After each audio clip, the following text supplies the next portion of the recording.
तो तोफेचा मारा समोरच्या बुरुजाने येऊन हात लावा, दरवाजापर्यंत पोचावा नाही म्हणून तो नागमोडी वळला दरवाजा असा टर्न देऊन मांडलाय. आणि पूर्वी दरवाजे हे हत्ती तोडत होते पहा, हत्तीचा जाग्यावरती कधी टर्न बसत नव्हता म्हणून स्ट्रेट पायऱ्या देऊन राईट साईडला दरवाजा बांधलेला बघा. नागमोडी वळणामध्ये तो दरवाजा बांधलाय. आणि तुम्ही खालून भली मोठाली ते बुरुज म्हटलं 100 मीटर अंतरावरती पाहिली त्या दोन बुरुजांची नावं आहेत जय आणि विजय.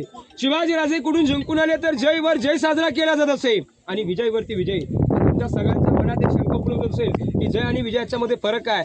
जय म्हणजे राजे कुठून जिंकून आले तर जय वरती तोफा उडवल्या जात होत्या.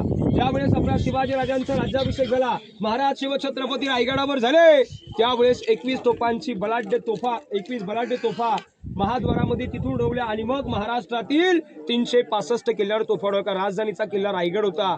रायगडावरती जेवढ्या तोफा नव्हत्या तेवढ्या तोफा किल्ल्याच्या मेन गेट महाद्वारामध्ये येतो बघा. त्या महाद्वाराची पूर्ण तटबंदी आपण टकमक फक्त हिरकणी बुरुजाच्या अंतरमध्ये पाहिली त्यावेळेला 20-22 तोफा बघायला भेटतात बघा. तिथे त्या महाद्वाराच्या बुरुजांवरून जयवरून 21 तोफांची सलामी दिली होती आणि विजयवरती नगारी तुतारी चौकडे वाजवायची. जय आणि विजय त्या दोन बुरुजांची नावं आहेत.